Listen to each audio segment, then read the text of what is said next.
Welcome to Talk Around Riyadh, the Wheel of Time showcast. I am your host, Joe Perry, here with my co-hosts, Jen Isgro and Tom Kokoza. How you doing tonight, Jen? I am good.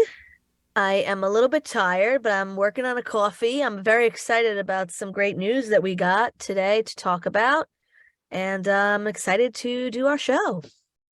Yes. Tom, how are you doing? I'm doing all right, Joe. You may know this already, but I will say that this is the worst week that I've had at my job at work in I don't know, like 8 years, Oh I would no. say. So I'm very, very excited to be here tonight in this show and to not be at work right now. But I'm also excited. Like, I think this is cool. We're obviously we did the Wheel of Time Origins. We talked about that a lot. But we don't necessarily do a lot of like pure book content shows. And I think that, there is some news to talk about. This is going to be a pure book content show for the most part. Well, except for the news I have at the beginning. Yeah, I said there's some news to talk Yeah. about, but Maybe we'll do just a strictly book content episode one day with like we're not allowed to talk about the show. I Not don't know. allowed. Yeah. Yeah, just an No. episode. It is No. forbidden. No, we can't. We can't do that. We'd be No. frauds. Before we get into everything else, though, I know Jen, you had something that was happening, so I'll pass it off to you to tell everybody what's happening. It's too late for me to be witty, so welcome to What's Happening. Our only story tonight comes from multiple posts on Rafe Judkin's Instagram. For a New Year's vacation, Rafe, Taylor Napier, and their two moms went to French Polynesia. So I found its location on a map today. And if you'd asked me earlier if there was any land in that location, I would have told you no. It's an incredibly tiny set of islands, pretty much midway between South America and Australia. So the trip started in Tahiti and ended in Fakarava. Definitely looks like a place where you would go if you wanted to get away from people asking you about the next season of Wheel of Time. However, Rafe did find time to work while he was there, and he maybe dropped us a little tidbit about season 3. On a post titled Fakarava Office, which is a post with two pictures, one of Rafe's view from his laptop of the stunning blue ocean, and the other of Taylor laying on a bed, shirtless in his bathing suit or underwear. I can't decide, and either are good. Anyway, in response to a comment from Earl the actor that reads, I didn't have it pulled up. God damn it. Hold on. Oh, you're gonna have to go through all those comments, I Jen. lost the comment. Okay, he says, oh my God. You can take it from the beginning. I'll just edit it. That's what I podcasts are can't. for. No, I can't because I'm not logged into Instagram. Oh. Oh my Hold on. God. Give me 2 seconds. I'm sorry.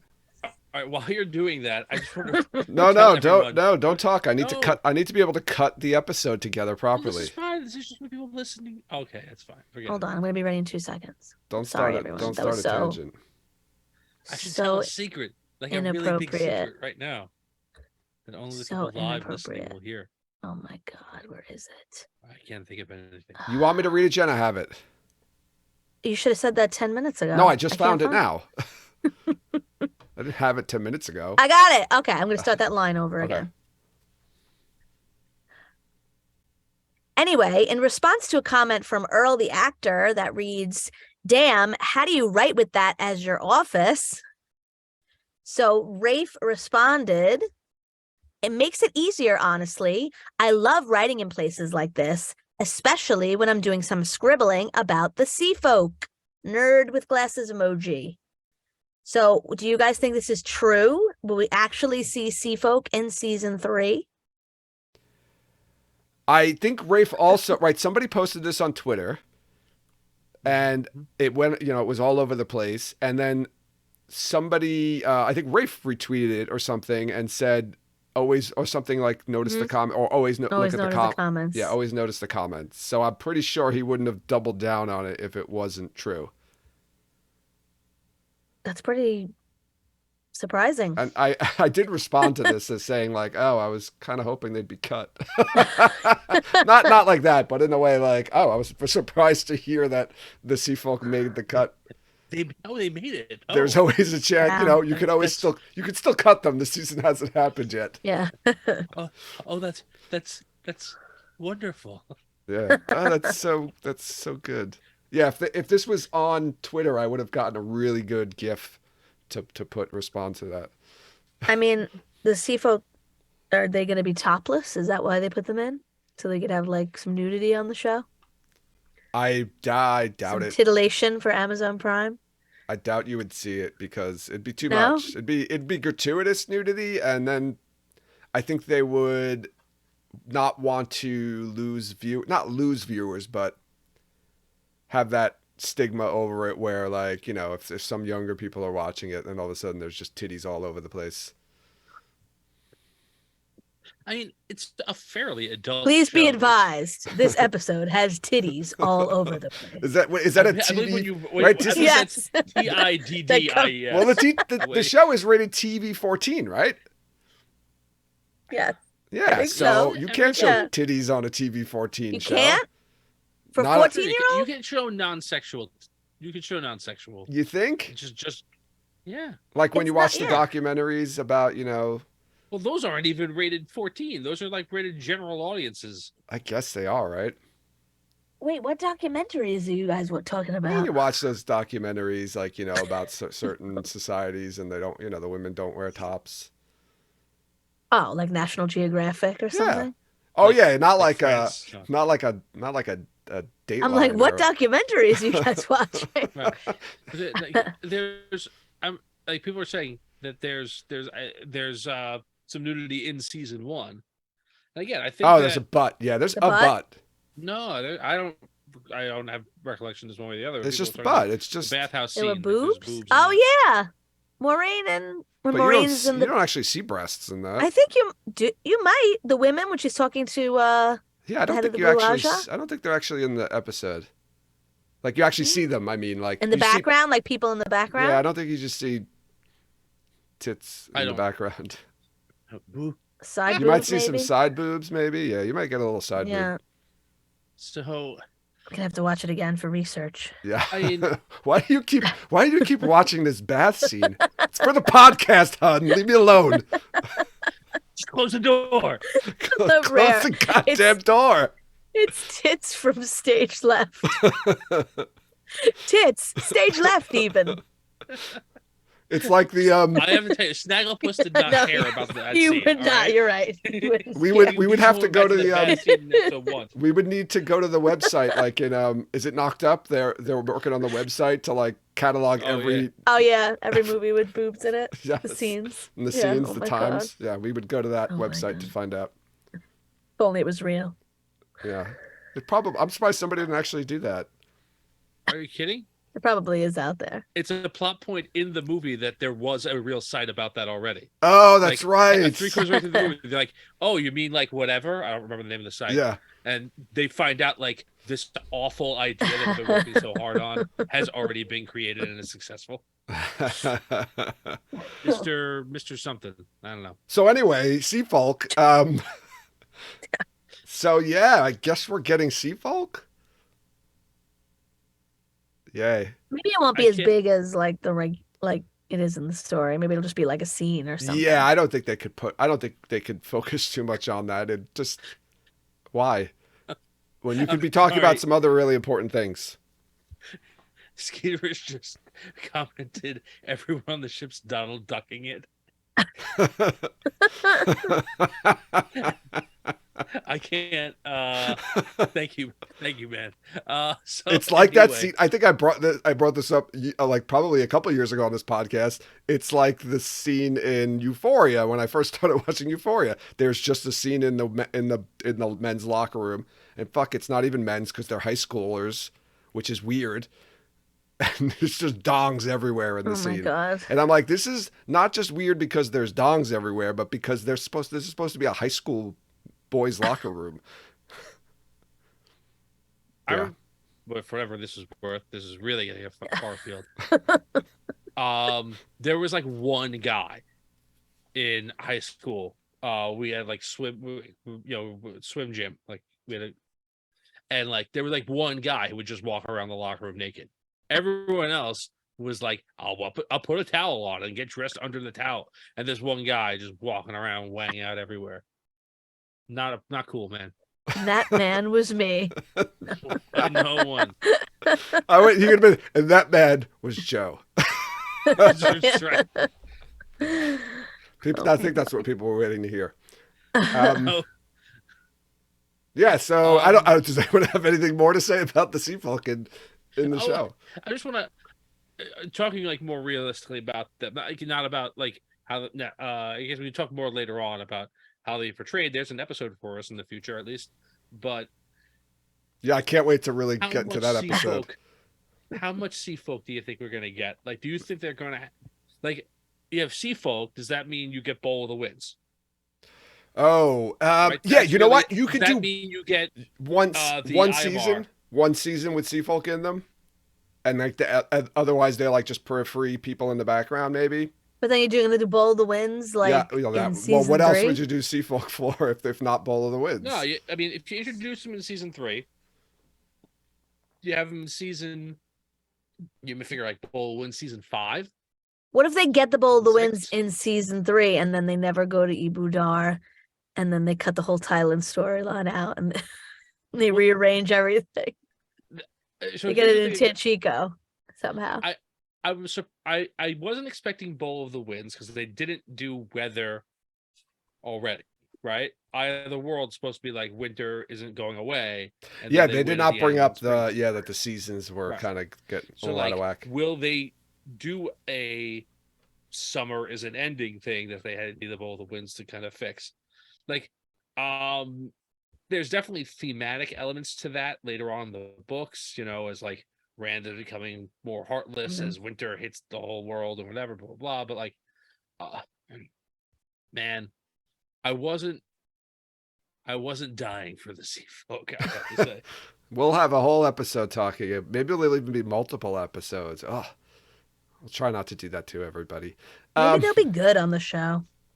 Yeah, it's not that. It's just that like you're trying to fit 14 books into, let's just say we're estimating 8 seasons of television. You're going to have to cut huge swaths of storyline. Cut the Sea Folk. They don't really add that much. You can cut them and there's not much of a difference to the story. Yeah. Except the Bowl of the Winds. So I'm saying you could put them in for a season just for the Bowl of the Winds storyline, and then they just hang out in the background for the rest of it. Like there's not even any real other stories around them. I'll just throw this Rower in comments also, but like season 1 already improved both the Tinkers and the White Cloaks. So maybe there's hope that the Sea Folk will be better on the show. I wouldn't say they improved the Tinkers. I think the Tinkers were on par with the books. I think that they were more real and less like almost cartoonishly idealistic. Fairy type? No, I'm just saying like I think the books a little bit is like it's a little bit like they're so they almost don't acknowledge like the realities of the world when you first introduce them. You feel like in the books they're more naive, and in the show they're more, I want to say fatalist in a jovial kind of way though. What's Illa, right? That's her name. Yeah. Like her motivation for like why she follows this path is a more realistic motivation than just blind belief, which I think is what the most of the Tinkers in the book follow, right? Like to have like some kind of like the same thing they did with Dana. Like here's like an actual like let's take this world, this philosophy of this world, this belief system of this world, and how would someone really react to that? And I really thought that was a good way to do it. So yeah. All right. Sorry. Yeah. Let's. I'll have to carry us into the next segment, just to move the show along.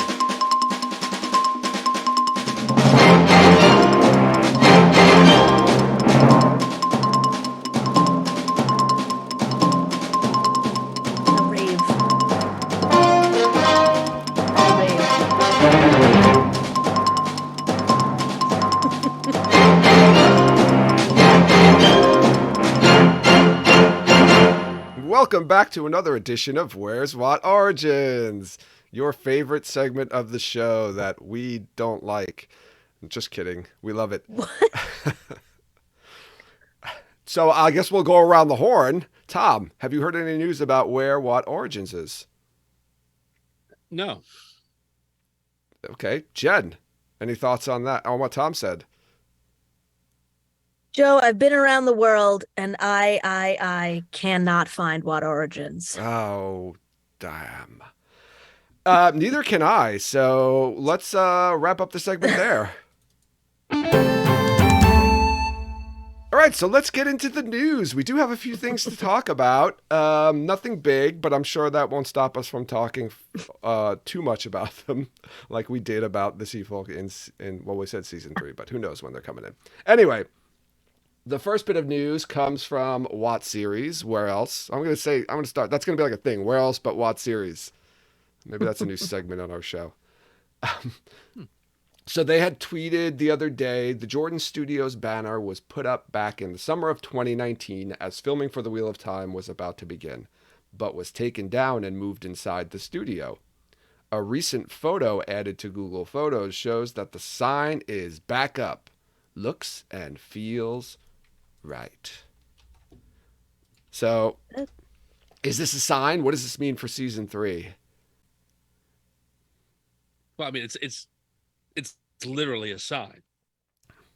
Oh, yeah. Oh, yeah. I mean, Of course, I know that part. But I mean, is this a sign, a metaphorical easy question. sign? That's all I'm saying. Is this a metaphorical sign that something's happening? Why did they take it down? That's a bigger question. I guess they didn't want to advertise like this is the studio when nobody was going to be there working in it. It's probably empty, I'm assuming, right? In between seasons. Oh, I don't know if it was Take in it down between and- seasons or it was in between shutdowns when they took it down.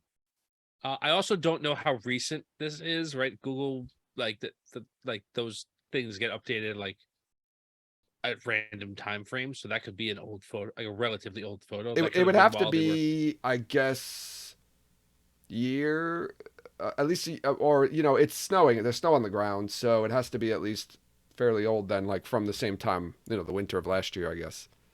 or I have no idea. It could be snowing there now. It could be last week, but like No, that's yeah, what I I'm would saying. imagine If this it's was, not, if it's not recent, it would have to be from like, prior winter.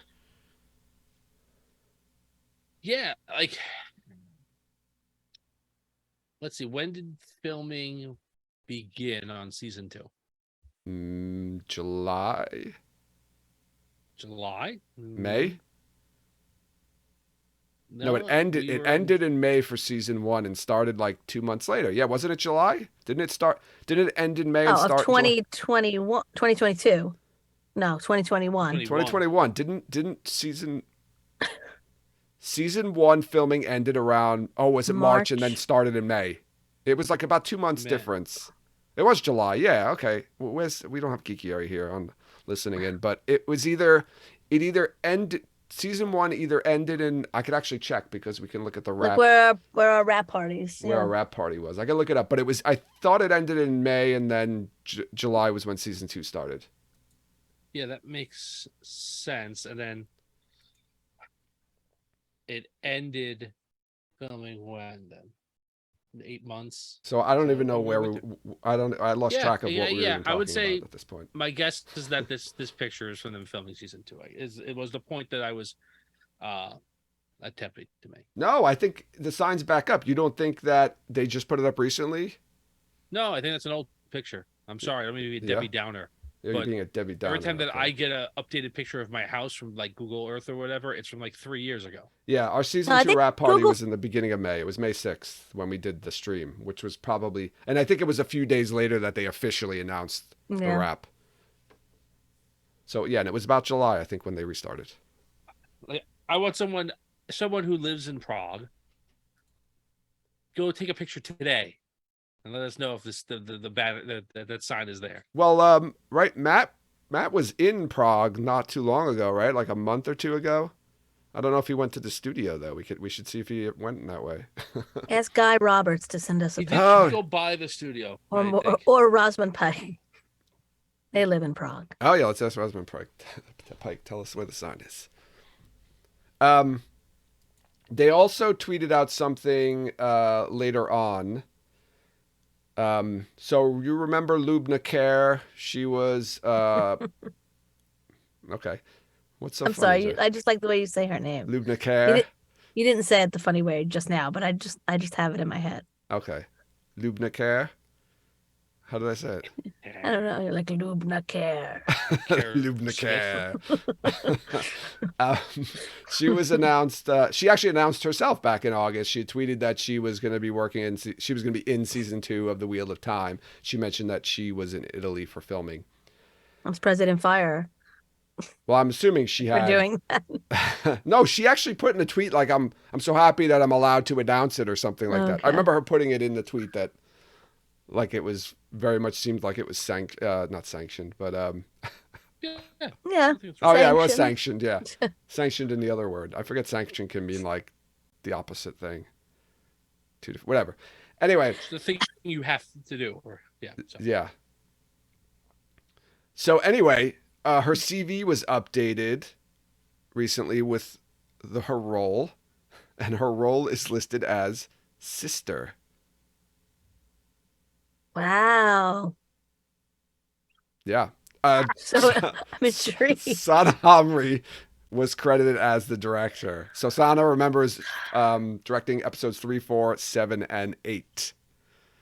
So I think I remember back in August, WoT's series did report that the Italy filming, Sana Hamri and Thomas Napper were both there in Italy. So he directs episodes 1 and 2. So I don't know if that means anything. You know, sometimes it could just be different locations in the stories, so they could go back and forth throughout the entire, multiple episodes. But so do you think she's just sister, or do you think she's a specific sister, Aes Sedai?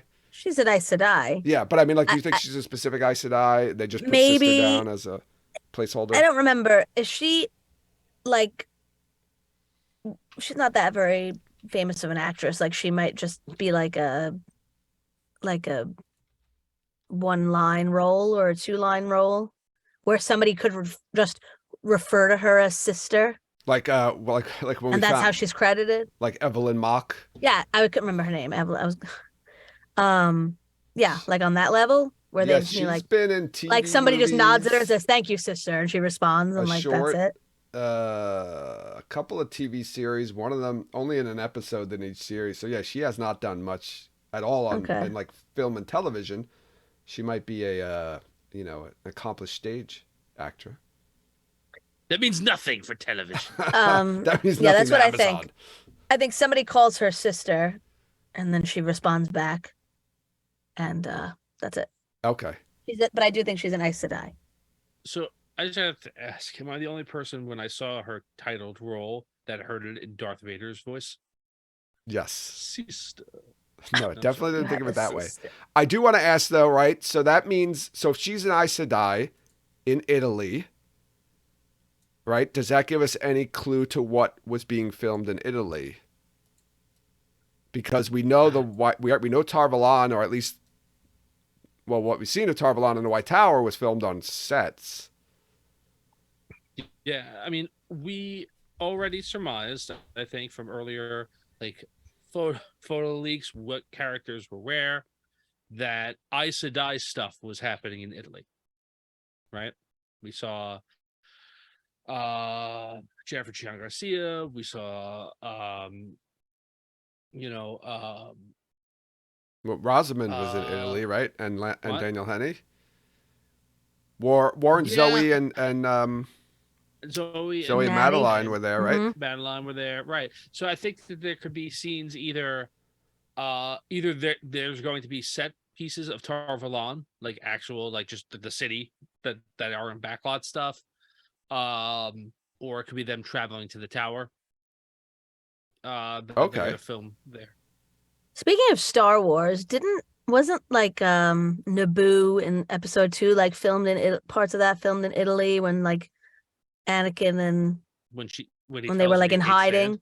Yeah, the sand part with all those Wasn't like beautiful episode 2 locations. Was like that Italy? entirely filmed in like on green screens? Was it? No, I think some of those locations might have been. I don't know why I'm I thinking feel that. I thought it was a big deal that was like the Well, first that's movie the with like entire the thing. No, well, I think basically the part later when they're in like the robot factory was No, I like think stuff like I that. think like I think everything was every filmed. scene that Ewan McGregor is in is just Yeah, him in a Ewan green room. McGregor, but not like when they're at We'll the. have I to think look that some of up those because might I have think been. 'Cause almost it's that very whole movie beautiful. is filmed on like with green screens, and that was like part of the reason we think that like the acting was so awful in it, and it just wasn't good, and it's one of the Well, worst movies probably ever made. okay, I slowed that one down.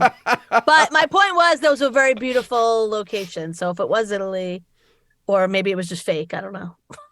We'll find out later. I will remind you that is Report the back. It movie was where Italy in George Obi-Wan Lucas's mind. senses I'm a gonna look it up. droid, I'm gonna look it up. jumps out of a window at the top of a skyscraper instantaneously.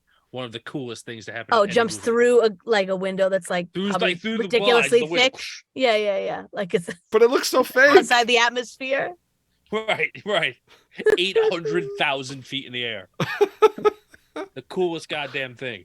We found Naboo in Italy. I just Googled it. The Naboo scenes were filmed in Italy at the Royal Palace of Caserta and the Villa del Balbianello. Oh, okay. You know what? Yeah, it makes sense that the outdoor scenes would be filmed outdoors. Right. And not There you on green screen. go. They'd have to unless they brought in lots of sand and stuff like that. North of Milan. Because it does get everywhere. Yes. Okay. So I was right. Anyway, so I don't know if any of the same parts of Italy, but Italy's beautiful. That's it. I was just commenting on Italy being beautiful. That's all. All right. Back to the news. I also want to mention that tickets for MalkiriCon are now on sale. So this was a UK-based Wheel of Time convention founded by friend of the show, Rob, from the Malkiri Talks podcast. The inaugural MalkiriCon was last year. I almost said recently, but I'm forgetting that we're now in a new year. Was last year. And the second MalkiriCon will be on September 8th through the 10th in Manchester, England. So go to, I'll put the link in the show notes if you're interested in going to the UK or in the UK area and would like to. Sorry, me and Tom are quietly singing the same song from Hair, Manchester, England. Sorry, Sorry. I just saw him singing and then I was singing too. That's okay. You don't have to apologize. Manchester, England. Anyway, sorry, go ahead. And our final piece of news today came out today. So friend of the show, John from What Up, released a video today speculating that we may be getting 2 more Wheel of Time books. Now this is, he said, I can't remember exactly what he said, but he said basically take this with a grain of salt. This is just something he heard. He has no, he doesn't know if it's actually going to happen. So he did mention that somebody he knows or a source that works inside of Tor or works for Tor said that in early 2022, Tor had asked some in-house authors to pitch them some ideas, to come up and pitch ideas for some not alternative, but Wheel of Time prequels or outriggers, and just come up with some ideas and send them to us or give them to us. And that's about all that's about all John knew. But then not too long later, when John posted the video on Twitter, Dragonmount, Jason Denzel from Dragonmount replied, "Sorry, John, the report is 100% not true. I have a lot of sources and experience on this. I know you were just running with a possible lead, but the report is completely inaccurate and false. Maybe a rogue editor or author talked, but nobody involved with what had those talks." Okay. Maybe it was somebody who was like, if I come up with a really good pitch, I can bring it to Team Jordan and they'll say yes because it's money. Yeah. So that was excitement, and then no. Don't be excited. And then no. So what do you think? Okay. If you had to choose not what you want, right? Because obviously you want this to be true. But just from, the exchange here, which side are you leaning more towards? Reality-wise, sorry. Like which one is probably more true? Yeah, which one do you probably think is the Jason one, just because I don't know. We love John. He's our friend, but it sounds like somebody gave him information, and Jason sounds more like he knows. Sounds like from what he's saying that he knows for sure that it's not true. Mm-hmm. John was told that it is true from somebody else, so yeah, that's where I would go with it. But hopefully it wasn't a like false information given to him on purpose, because that would be terrible. Maybe it was false information given to somebody at Tor on purpose to find a leak. Could be. Mm. Like everybody got told a different story, and whichever one got out, they know that that's the leak. What do you call that? There's a name for that. Clever girl. We've actually had this conversation on this show. We have. About like what you call that operation. I'll figure it out later. Anyway, I just want to say I don't know if I do want them to make other books in this series. Didn't that happen in The Departed, right? Didn't Jack Nicholson's character? That's one of the ways they try and flush out a rat. Yeah. But it's like there's a whole spy, like there's a name for that, like that thing. Whatever. Like a maneuver. Some sort of maneuver. A maneuver. Anyway, while I'm looking it up, I'm going to say like there is something to be said for this series being complete and sticking the landing. And the only like weak spots are arguable, and they're by the original author or the guy who finished it up, and like that's it. And you can't argue with him. It's all done. Like there's no like somebody's relative is working with another person to just keep pumping out things in this universe to try and make a buck. Like I like the fact that like not for another like 30 years. Would I have loved for Jordan to live another 20 years and we get more of his stuff? Yes. But that didn't happen. And I'm kind of cool with the fact that like everyone who's like hyper involved, like Team Jordan, like Brandon said it on the live stream that happened right before we started recording this one, like they don't want to do it. It's not it'd be too much not Jordan and too much whoever is doing the writing, and like that's I don't know. I'm glad it's pristine in that way. All right, well that's good. Since you started hinting a little bit at what happened in the live stream, let's get to talking about that. So just a little while ago, Brandon Sanderson and Matt Hatch from the Dusty Wheel did a live stream where Brandon revealed the final big secret from A Memory of Light. It's the 10th anniversary of the release of A Memory of Light. So this is the final secret that was revealed, right? We got, I think a couple of years ago, Brandon talked a little bit about the whole body swap. We got the Nakomi answer last year in Origins of the Wheel of Time from Michael Livingston, and he did talk a little bit about that, Brandon Sanderson. He did mention that the scene, and this has kind of been speculation between the fandom, theories and arguing back and forth, that the Nakomi Avienda scene, she was asleep and it was taking place in Teleran Riyadh. Brandon confirmed that, and that is canon, I believe he said, right? Yeah. One thing about the body swap too, he did talk a little bit about the body swap, and Matt and him were talking about it, and he mentioned that the Balefire entangling with Moradin and Rand, that happens in Shadow Logoth. He said that is canon as well. So just kind of cleaning up some of those loose ends. I don't know if you had any thoughts on either of those. One other thing that he mentioned I thought was really interesting was that the body swap happened not because of like, I don't know, some kind of magical spell that Rand figured out how to cast, or whoever, some super secret weave, but their souls and bodies were connected. And the one who wanted to live more lived, and the one who didn't lost. And that's how Rand got in the good body. Yes. And that's really interesting. And that was from Harriet, right? That was like word for word from what Harriet said or something. Because, and Brandon talked about this a lot, and like his thinking about it when he when he took on the role, the role of writing these books, like here are the, the primary characters, the main characters, wherever they are. What do they want? What is their end game? What is their narrative endpoint? And both of those guys kind of get what they want. Yeah. I mean, Moradin doesn't get Elan or whatever you want to call him, doesn't get the full ending that he wants, but he does get to die. Well, you can't always get what you want, Tom.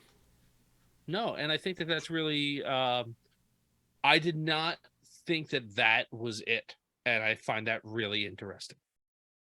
Yeah. I was kind of happy that we finally got some closure on the Nakomi Avienda scene. And Brandon explained about how that scene was him. He's the one who came up with that scene because, when he read that little blurb that we talked about on the Origins of the Wheel of Time, the Nakomi blurb, the only thing that was written about her in Jordan's notes, he said that he didn't want to just put her in there at the end and throw that in front, like at everybody at the very end. He wanted to kind of introduce her earlier. So he wrote the whole Avienda scene. And also her going into the Tirangale the second time and seeing the future, he said that was also him. So I thought that was cool because those are probably some of the more interesting scenes in the series, more fun scenes, especially when she goes through the Tirangale second time and she sees what could happen to the Aiel. I also like that he clarified, even though this is one of those things that I felt that was like textually very clear, but he clarified because I guess it wasn't, that was the future, but that future was immediately changed by her seeing it. Yes. Like that was the purpose of her being sent through it, to see that would be the future, so she would stop that from happening. Yeah. And that won't be the future anymore. And then he talked a little bit about the structure of the wheel and how that maybe was what happened on a different turning or in a parallel world or, something to that effect. But it would not be what happened in the Fourth Age. Yeah. Yeah. So then we come to the secret reveal. And it goes back to the beta reading. Matt's talking about the beta reading for A Memory of Light. And he talked about how when he first got the tower, he was part of the beta reading for Towers of Midnight and A Memory of Light. And for Towers of Midnight, he just kind of wrote comments on things that he thought should be changed or, didn't agree with or whatnot. And Brandon had told him, no, I want you to, like, if there's stuff you agree with, then, you have a reason why you agree with it. He wanted him to write that stuff too. So when he went to do the A Memory of Light beta read, he approached it differently with that feedback from Brandon. And he mentioned that they only had 2 weeks. So he had to work fast, read through it, write his comments in there. And he came upon a scene that he thought was odd. And there was a character in it specifically that said something, and he immediately was like, "This is dumb. This is not what this character would say at all." He thought it was obvious, made a comment about it, and then Brandon never changed it. So he thought, and which is normal. I think he said that you write comments, and sometimes things get changed, and sometimes they don't. That was one of the things that didn't get changed.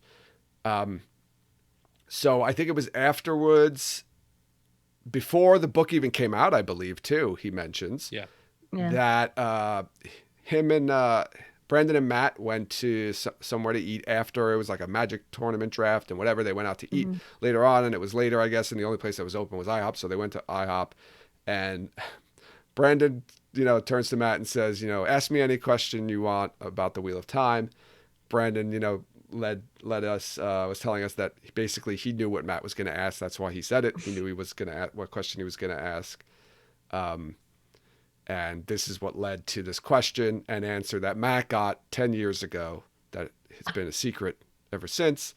And if you haven't watched the live stream, go back and watch it, and I will put the link in the show notes as well.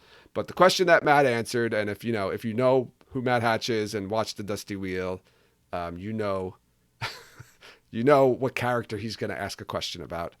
And it was about Len. Yeah, this is, if you haven't listened to this or for whatever reason, we're about to spoil the hell out of this. Yes, spoiler alert. This is, I guess, a good place for a spoiler alert. If you want to hear the story, go back and watch the live stream. If you've heard it already or don't care, listen here. The question that Matt asked was, is Lanfear alive? Right? So in A Memory of Light, right, there's a scene at the end where Perrin and Lanfear are in the cave. They're in Teleran Riyadh. They're in the cave with Rand, Moradin, Nynaeve, and Moraine. And Lanfear is compulsing Perrin to help her kill Nynaeve and Moraine. And then there's a part where Perrin snaps out of the compulsion and then snaps Lanfear's neck, and she dies. But we have had confirmation that Lanfear is not dead, and she did not die there. So Lanfear actually survives the books. So when you first heard this, Tom and Jen, what were your thoughts? Was this what you thought they were going to talk about? Did you have a hint, an inkling about what the secret was going to be? And if not, how do you feel about this secret, this question, and the answer? I didn't have a lot of thoughts because I didn't remember that part of it. I'm a very bad memory of A Memory of Light. I didn't remember how she died either, to be honest with you. So I thought that I actually didn't know what they were going to talk about because we got the Nakomi answer, and we also know that we're not going to get the pipe answer because nobody knows that.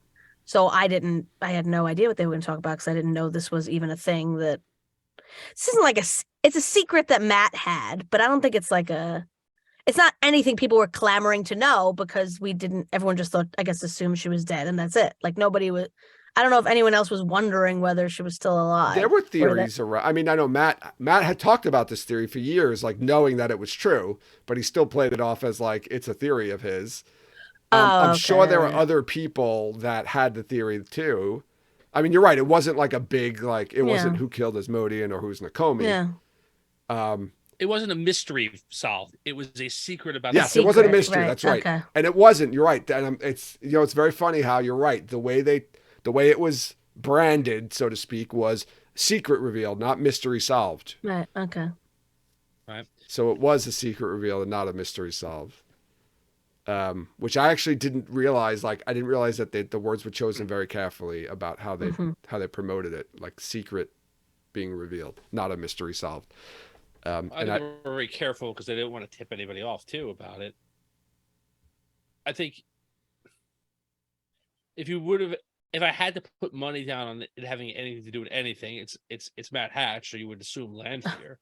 But this caught me completely by surprise. Like, yeah, me too. Like when as they were walking up to it, I was like, as soon as he said like a character like did something they would never do, he didn't even have to like say. I was like, oh well, he's clearly talking about Lanfear. That's the only person he would say that about. Like that he would be that upset about them not acting the way that he thought that they would act. Yeah, Brendan was talking about he was talking about when he was writing the book, thinking about like and how it would end, how like it would end for different characters, and he was going through the different characters and like what each character would want, and he talked a little bit about like what Lanfear would want, which I thought was really interesting, like taking the perspective of like she doesn't want the Dark One to win because if the Dark One wins, she's dead. She wants to, basically rule. So if she knew the Dark One wasn't, she didn't want the Dark One to win. If Rand was going to win, she would have to figure out a way to survive that. And her way to do that was to make everybody think that she was dead. Did they specify whether that was a Jordan idea or a Brandon idea? It was Brandon. No, that's Brandon's he idea. Walked through his whole thought process. He did. Okay, I didn't see all of it. How he approached it and what he wanted to do with it. Okay, because I was gonna say that her being alive, if it was a Jordan idea, you could have seen Lanfear in like the other novels. Well, he also talked about again. He talked about like how Lanfear would turn if they did those Outrigger novels and the Seanchan one, that Lanfear would likely have turned up in there, but not if like Jordan didn't keep her alive. We don't know if he would have or not. I No, guess, if it this is wasn't Brandon notes. talking about what he, if there was at that point. Yes, that's not canon. That's his thought process of Okay. like Yes. how it would be. And yeah, his she's logic. Out there, she'd have to. Go ahead, Tom. I'm sorry. Okay. No, I was just gonna say his logic talking through it was really interesting about like this is what she'd want. She'd want to figure out a way to survive. And then he talked about like, well, how can, her being dead, like, or, her dying wasn't good enough. Like it had to be somebody witnessing her death or killing her that had to be the reliable. And then he said he's thinking about like who's the most like trustworthy person or the person that like in the whole story that people would believe, and it was Perrin he came up with. So that's how he put this whole thing together with the scenes with her and Perrin. And then about how Perrin's kind of powered up in the Wolf Dream in the last few books, and he's like almost like a master of the Wolf Dream, but in reality, Lanfear is way more experienced and can do way more in the Wolf Dream, in Tel'aran'rhiod and Riyadh than he can, and that she's manipulating him the whole time and making him think like he's under compulsion, right? He knows, and I'll read I pulled up the section in there that Matt was kind of referring to, but how he was under compulsion and then how he seemingly came out of the compulsion and then he killed her. So this is in A Memory of Light. I think this is chapter 49, it's around page 888, 889. So I'll read a couple of quick sentences here. So this is after Lanfear and Perrin come upon the cave with Rand, Moradin, Nynaeve, and Moraine in it.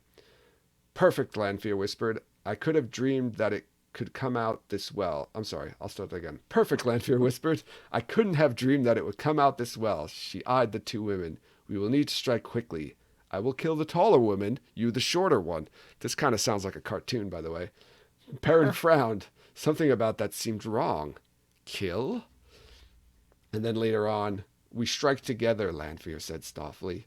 The barriers between worlds have been broken here. They will be able to fight back unless we are quick.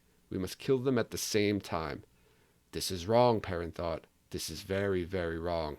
He couldn't let it happen, and yet his hands rose. It is wrong. He did not know why. His thoughts wouldn't allow him to think of why. Ready, Lanfear says. Eyes on Nynaeve. Perrin turned towards Lanfear. I will count to 3, Lanfear said, not looking at him. My duty, Perrin thought. It is to do the things Rand cannot. This was the Wolf Dream. In the Wolf Dream, what he felt became reality. 1, Lanfear said. He loved Fail. 2, he loved Fail. 3, he loved Fail. The compulsion vanished like a smoke in the wind, thrown off like clothing changed in the blink of an eye. Before Lanfear could strike, Perrin reached out and took her by the neck. He twisted once. Her neck popped in his fingers. Lanfear crumbled, and Perrin caught her body. She was beautiful, and she died. She changed back to the other form she had been wearing before her new body. Perrin felt a horrible stab of loss. He hadn't completely wiped what she'd done from his mind. Right? So... Wait, hold on. He'd overcome sorry. it. I just want to read the last couple sentences. He'd overcome it, perhaps overlaid with something new, something right. Only the Wolf Dream and his ability to view himself as he should be had allowed him to accomplish that. Unfortunately, deep within, he still felt love for the woman. That sickened him. Go ahead, Jen. So the 1, 2, 3 part or whatever was what Matt said she wouldn't Yeah, say. like this whole thing of like we have to kill them at the same time, like ready. But if she's like messing with him, then maybe that's like her way of like. Well, no, that's what he. Like, that's okay, Perrin, we're gonna that's- do it. Like that's she's what like Matt picked over. up, Yeah, right. I think. Like if, Okay.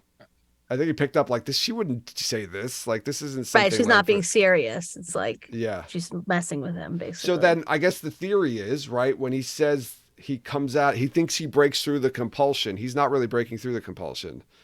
She compulsed him to kill her. Lanfear's making him think, or she compulses him to kill her, or it didn't even happen at all. Can she put something into his mind? I'm not even sure like how old this works. I mean he's there, so like some of it had to happen. I think it's I mean just like that part of it was like put into his mind. It's like Inception when you break through one layer into another layer of the dreams. He kills her. So you think you come out of the dream, but then you're in another dream. There's a kick. So Rand or whatever, Moraine and Nynaeve are in the real world, and they're in Teleron Riyadh, but it's all like mixing together. That's what's happening right now. Yeah. Yeah, because Okay. they're at Shia Ghul, right? Because remember in Shia Ghul, like, right, you're not supposed to be able to go into Teleran Riyadh and Shia Ghul, but the barriers are breaking down between the worlds, and like, I think the reason you can't go into Teleran at Shia Ghul is because you're kind of like in between. It's like Shia Ghul's almost like on another plane of existence, kind of. Right. Um, So I have to tell you, when I first heard it, I didn't like it at all. now that I'm reading you I really the liked the chapter, fact that like Perrin kills Lanfear. I thought it was a very even though I thought it was some like a plot line that was like touched on very early in the series and then completely dropped and picked up again. Like I think it, you know, it fits a lot. It ends a lot of like story arcs for Perrin. I think in a really effective way, in the fact that like he is supposed to protect Rand and do the things that Rand can't do. Rand can't kill women. He can kill a woman. You know, he's a master of the world of dreams. He's learned how to do that. And you think Slayer is his last battle, but this is his last battle. And like, I really like all that. Mm-hmm. And like, it doubles down on his love for Frail is like what helps anchor. I thought all of that was really good. And I felt that this threw all of that away in a way that I felt like, for what? Like, first of all, because I feel like Lanfear is like, I'm sorry, Matt, if you listen to this, but she's like the one of the least interesting Forsaken for me. She's like a 2-note person. Oh no. she's not I very. really do. She's very And shallow character for sure. I do. I think there's like, I don't know. I think she has interesting. It's interesting that her motivations are different. That she's one of the only people to actually understand, like, hey, if the Dark One wins, like everyone loses. That's not an effective endgame. But she also, I think, doesn't understand what him winning means. Like, I also think now, like I feel like I have to read the books again now, and like you probably read it with a different perspective of Lanfear when you know that she lives at the end. well, and I also think that this was something that, and he made Brandon makes reference to this slightly, I think, in the interview. Like, Lanfear starts off up top and really like hits very rock bottom, you know, I want to say like 3/4 of the way or 2/3 of the way through the series. And like he felt like it was important to bring her back up to be someone of prominence. Mm-hmm. And I was like, I don't know if that's what Jordan felt about her. I think that Jordan felt like she had outlived her usefulness, and that's why she was just a pet or whatever. So it didn't. But I will say this: before that interview was over, my opinion changed. I guess we could. I do like how he went through. You know, I talked about it before, though, the whole explanation of like what she would want. Like what would Lanfear want, and about the whole logic behind her living, and how she would need to work it out so that she could live. But I don't think it was. I'm sorry. Go ahead, Jenny. it's okay. I don't like, for somebody who loves Lanfear like Matt, like this is great. But for like the general story, like Lanfear outsmarted Perrin, like that's not like a happy. Not that everything has to be happy at the end, but like. Perrin killed Lanfear, awesome, you know, and now they're like, oh no, he didn't. She's still alive. She tricked everybody. Lanfear won her arc or whatever. You know, she didn't win, but like, she didn't get killed. She's still out there plotting another day. You know, it's well, like she did win. I don't like that. She did kind of win because she didn't win because Rand won, but like now like Rand's with all his wives and Lanfear's like somewhere hanging out. Like I don't like that idea. That's not a good she needs ending. to regroup, but she won in the sense that the Dark One's been locked away and she can breathe easy for a little while. Yeah, I don't really like that. Oh, you don't like any that? other Forsaken? No, all the Forsaken die, right? Nope. No, everyone like why? dies. I feel like this was like captured, Brandon giving a gift to Matt almost. Like Matt paid him. Maybe Matt paid him to. No, Matt was like, yeah, Lanfear lived, right? And he's like, all right, fine, yeah, Lanfear. No, this was after the book was written.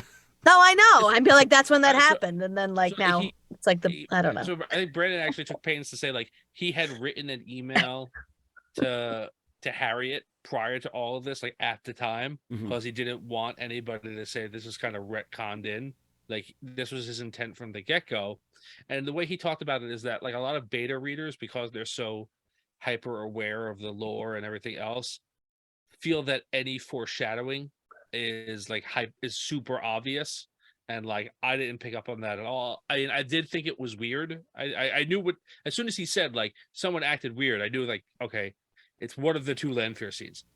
But because I did think like it's weird, but to me it was weird because like who gives a shit about Lanfear as a main character anymore in the last Well, book? it is Like weird. Like she's because when I went it back, is weird. I was explaining I was explaining this to you guys beforehand, but right, I obviously have a paperback copy of the book, or should I say hardcover? I'm sorry, like a physical copy of the book. But whenever I have to look up something from a book, I can't sit there and scroll through the pages and flip through it. So I usually like I have a PDF version of the book, and I'll Control F.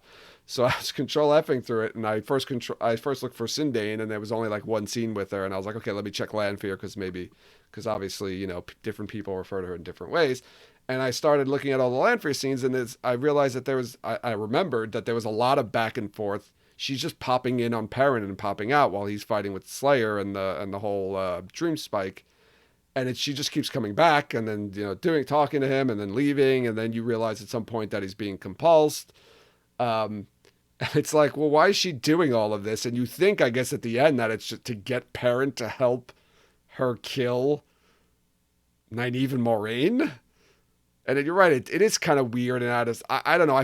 I guess looking The back one, on it, two, three thing was really weird. Like, why did she? She probably just could have killed them while they were distracted. yes, right? she could have without his help at all. Yeah. Yes, I think that was the whole. So it was like a oddity. play. Like Yeah. she didn't really need Perrin to do any of that. I guess. Well, she Right. needed him to make people believe that Yes, she was dead. exactly. But Right. yeah, I don't think this is a good thing for anyone except a Lanfear fan. I think it's interesting and fun.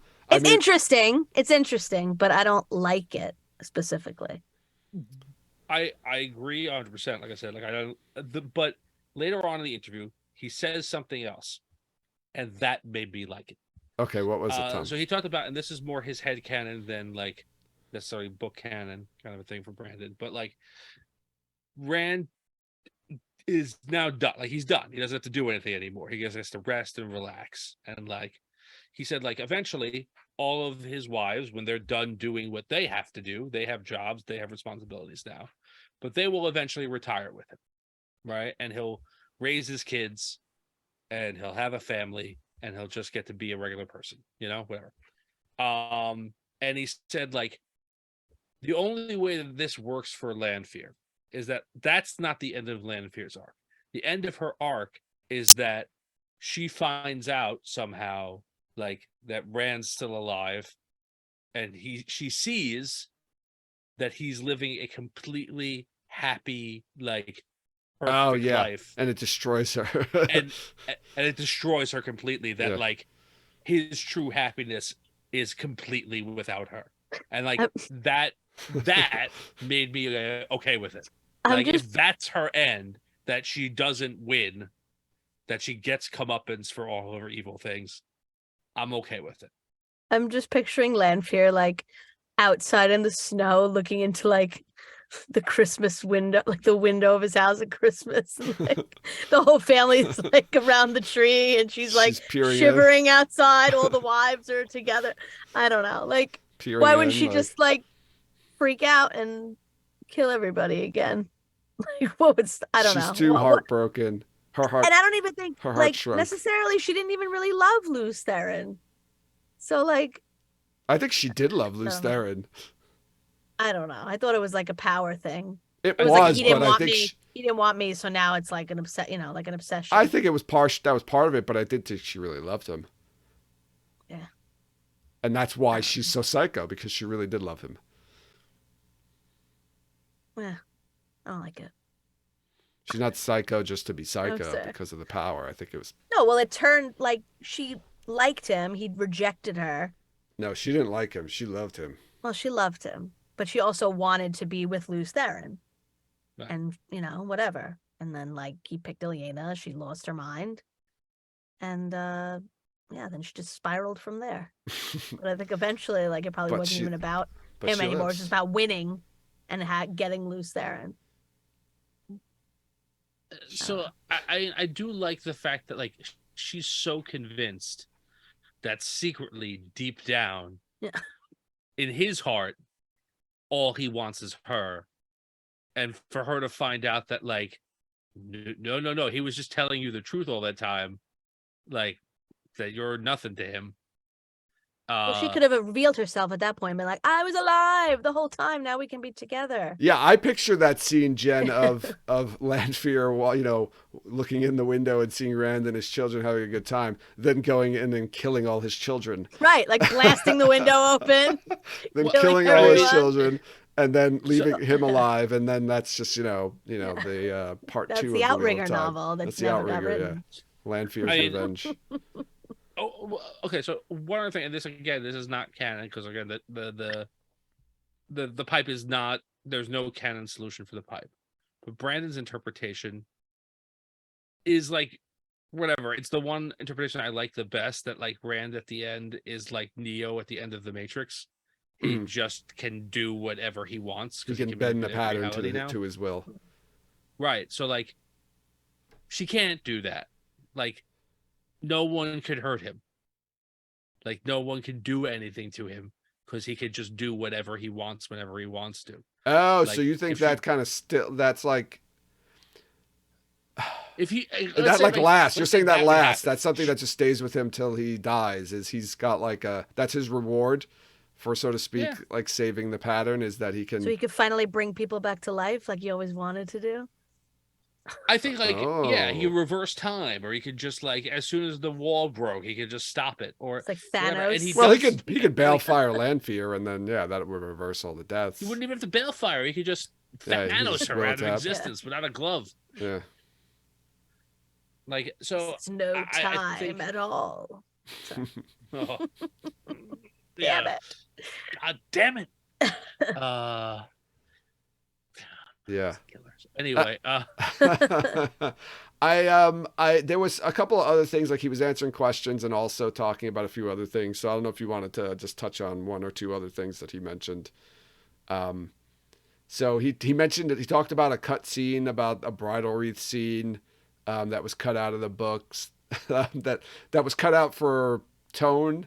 I think Harriet was like, yeah, this doesn't fit in here, and he said he didn't think it fit in there either. But he did say that that scene. Matt asked him, like, well, would that scene ever be released? And he was fairly positive that it would be. And it was about Min, Avienda, and Elaine all, picking plant life that kind of represented them, and the three of them weaving them in together as a bridal wreath for Rand. After he died or before? no, it Before. would be happening simultaneous with Talmanis fighting the Fade and almost dying, and that's why it was like he said he didn't write them to be cutscenes, but they got edited as a cutscene, and then it was like you have this hyper dramatic thing and this really lighthearted thing, and it didn't make sense. Yeah. So it would be like at the beginning of the Field of Marilor, like before the last battle happened. Let's make sure we're all actually married. But he did say that happens. It's just not in the books. Yes. He says he imagines it happens off screen. It's not, when they cut it out of the book, it wasn't like this doesn't happen. It just doesn't happen on screen, so to speak. And then, like, one other thing too that I noted was he talked a little bit about Egwene's death. Spoiler alert.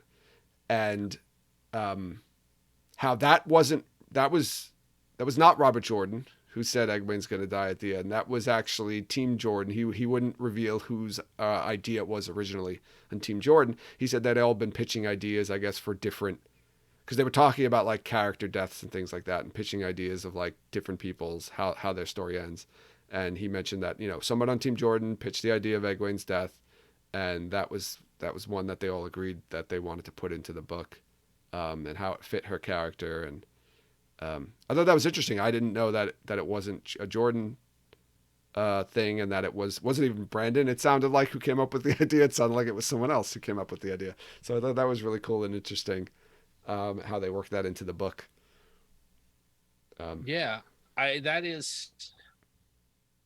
I'll say this. I think that death is what makes that book great. Yeah, and he Like, talks about like he talked a lot about this and how he didn't want like the first three books are it's Rand's hero's journey, but then like the books become about so much more, becomes more about the world and other people and not just Rand. And he wanted, there needed to be a character who was, just as important as Rand, and that's partially why it was Egwene who was I guess sentenced to death. well, Makes yeah, sense and I though. think that he talks about. I think it works. Like Oh yeah, it's 100%. it is 100% everything that Egwene is throughout this series of books. Like culminates in like her death. Like it's not like gratuitous. It's not pointless. It is the epitome of who she is, and this is where it leads her. I really like it, but I just realized that she's like the only main character who doesn't have like a love interest that's still alive. Like Oh, everybody else would be like leaving somebody behind, and she's like the only one that's like, well, he died, so I guess well, I Swan, know that's not Swan why and they did it, well, but it's like Swan and Gareth Bryn both die.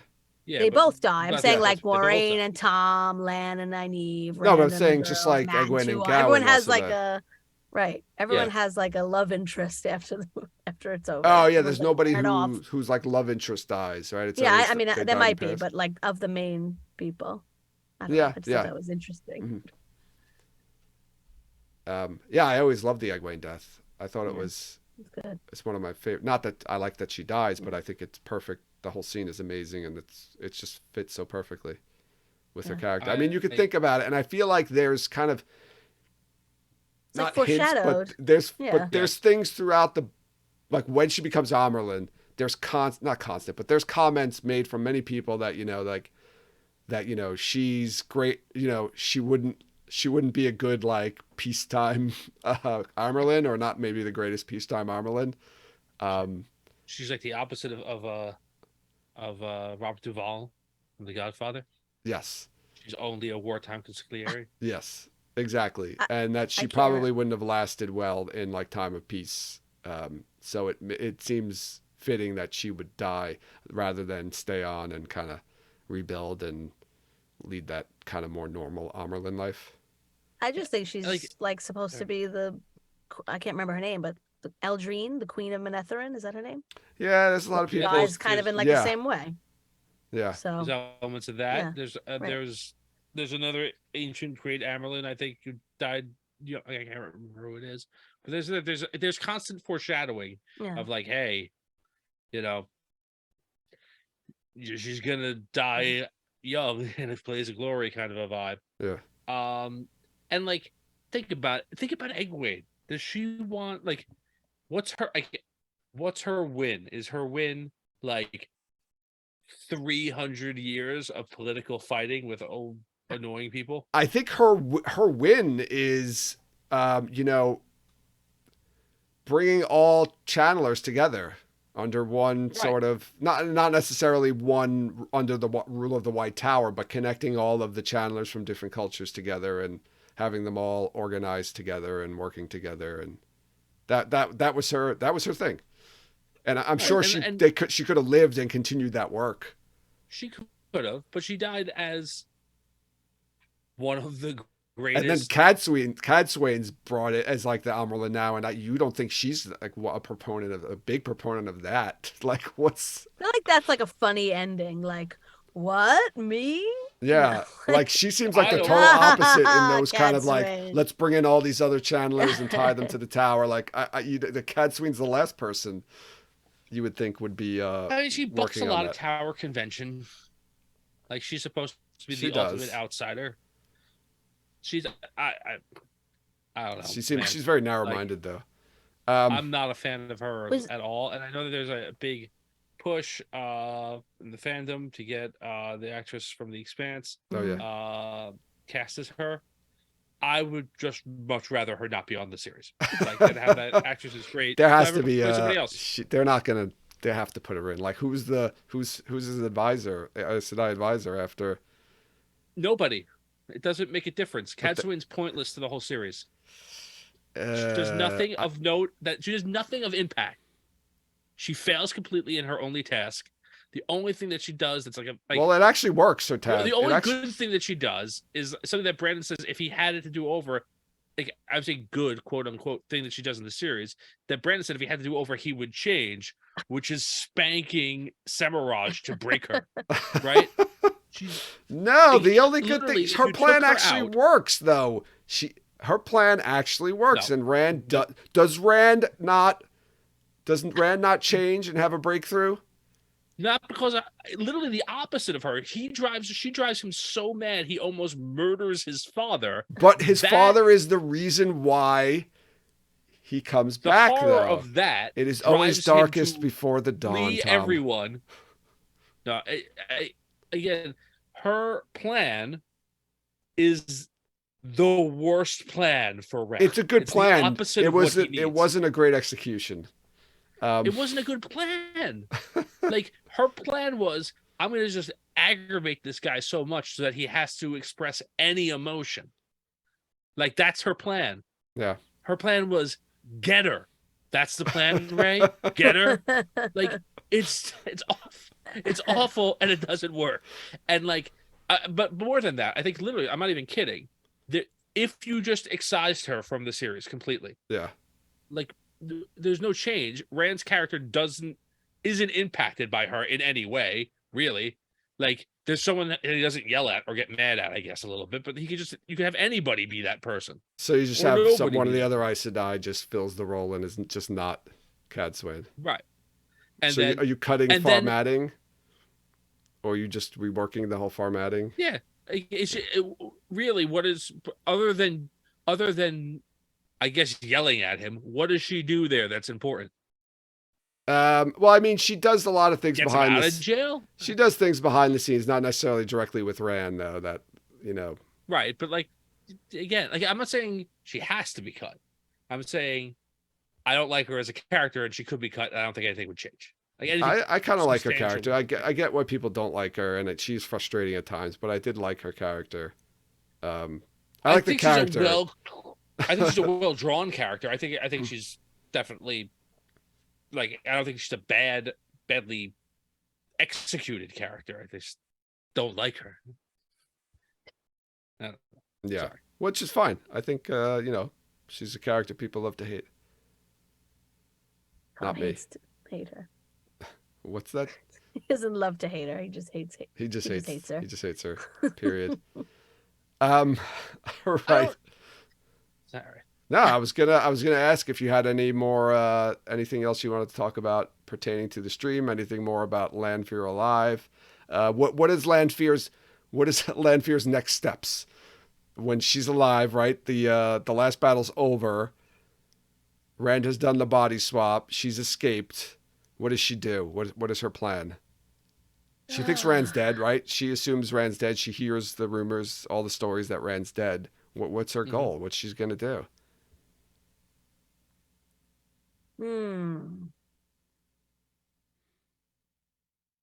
Don't know. Black Ajah? Start up a Black Ajah again? I would get away. If I were her, I would be like everybody who just won these like bastions of noble annoyance, to her or whatever, are all right here in this area. Let me go somewhere else to kind of get myself together. Does she does she use her compulsion and set up shop like Grendel as like some sort of lady or something like that and live an extravagant life in the out somewhere in the rural wilderness or maybe she could find another man, like a nice farm boy somewhere and just a farm boy. Lanfear wouldn't go for any farm boy. Come on, Jen. That part of her life is over now. Now she can move on. Now that he's truly dead, she can move on. You think that's it? Like once he's dead and the Dark One's put away, she's like changed. She's a changed woman. She brushes off her hands and she's done. Maybe this was her end Puts on, game the like, a whole time. big pair of sunglasses and Yeah, she's just walks on a out beach, to her. Rand's somewhere, dead. like Rand's sipping a drink. supposedly dead. The Dark One's gone. Moradin's dead. She thinks she's won, and she's just The like, show just ends with like Lanfear lowering her sunglasses to the camera and like wink, what? and the credits roll. Maybe it's like a It would be- maybe it's like a Corona it's an commercial interesting where you take just of, see like- like Yeah, feet on the beach, yeah, and then it just her pans feet. up, and it's Lanfear. it's like a moon in the sky. That would actually be kind of cool. And then she no, Jed, she tips down the glasses and she goes, I win again, lose Theron. or something like, who won this one, lose Theron. Oh my god. Man, I like the concept of Lanfear at the end winning, and realizing like all of these toxic men in her life, Moradin, Rand, Lose the Theron, Dark One, the Dark- they're all The Dark gone One's now. a toxic man. He's the toxic He's man. the epitome of toxic man. He's a- masculinity. A god. Is he male? Yeah, the Dark One's totally a Is woman. he? I guess. He's yeah. he. They do He's a reference he. him He's as a he. he. You're so. right. All right. Fine. So yeah, I do like that kind of like, I don't know, sassy female empowerment ending of the series. Mm, bop, bop. That's the last song. Day Bow Bow? Day, that's right. Day, bow, bow. Beautiful. So, all right. So I will say this as a tease. Now for we the like interview. it. Now we all. Yeah, now we're all. I told you at first I didn't like it, but the end of the interview I was all in on it, and Oh my I think that changed. It's just more fun They to do- talk about. On the interview itself, and I don't want to spoil. We spoiled a lot of it, but I do want people to go back and listen to it. They do talk about where Lanfear may go. Yeah, I said that already. after- I said that earlier.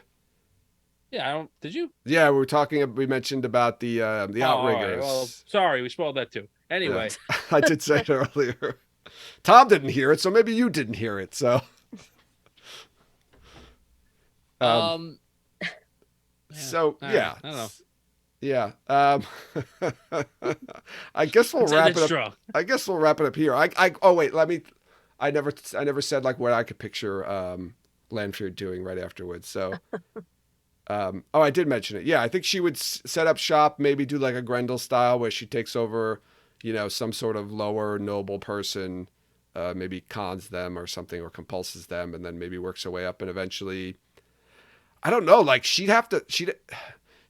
wants power, right? So she maybe try to become like a queen or take over a country, but who are her allies at this point? That's my point. I don't think that she does that in the Westlands though. That there's too many people that are too powerful, and So like, she goes over to Sean Chen, tries to set up, or whatever, or Shara's in disarray.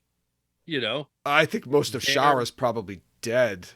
They've all been balefire. Well, all the channelers, right? Well, no, he brings back not just channelers, right? Damon Dread, he brings the whole army, right? He does. Yeah, so I think most of That's my Shara's point. dead. Like, it's in disarray. That's Yeah. a place that you can easily kind of pick up on. There's the whole. I think Sean Chen's probably more enticing. Much more It's wealthy, enticing. probably. I think Sean Chen's enticing because it also allows her a modicum of revenge against the people that fought against her, right? Mhm. Like if she could go back and take that from them while they're busy, fighting evil. Like I think that is an interesting thing. All right, this was an interesting discussion, something new we haven't done before because, it's not every day that secrets get revealed about the Wheel of Time. So let's wrap it up here. I want to remind everyone to follow us on social media. You can follow us on Twitter, Instagram, and Facebook.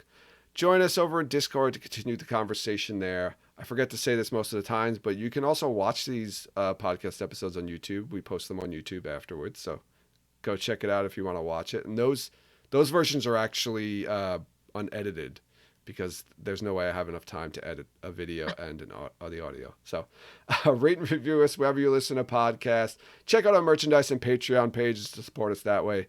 Links to all the aforementioned information is included in the show notes to this episode. Any last thoughts, Jen and Tom, before we wrap it up here? I had one last thought, but I don't want you to comment on it because it'll be too long. But what if in the Outrigger novel, when Perrin was going to kill a friend, it was Lanfear? Oh, Brandon did talk about that. That was a question. No, so we sorry, I asked, didn't wanna we did ask a question, and Matt read it, and Brandon answered it, and he talked about that. So go watch that for the answer for Brandon's thoughts on that. Tom, any last words? I love Jen's. I mentioned something before. It's called a canary trap. Oh, okay. Oh, Put the okay. messages Oh, out. I was gonna say, is it a honeypot? I started thinking about it. Honeypot's No, a that's little like an different. attractive woman, right? A honey Yeah. pot? Try to So like. this is Oh, that's a honey trap, right? No, a honeypot's where you try to lure somebody into like to, I guess, steal something, or that's like a right. You're trying to tempt people to do something. This is Yeah. the A opposite. honey. This is- Okay. You're sending them out, and then you find out which one, Stings. which one. okay, a tweaks. canary trap. Hopefully Thank you, that Tom. wasn't what John's in. John. Hopefully that wasn't a canary. Well, trap. he's the. Well, he wouldn't be the well, victim. He's not the canary. Yeah, he's not the canary. He's not the one getting trapped. It was the person who Okay, spoke to him. yeah. Anyway, thanks everyone for listening, and you'll hear us next time.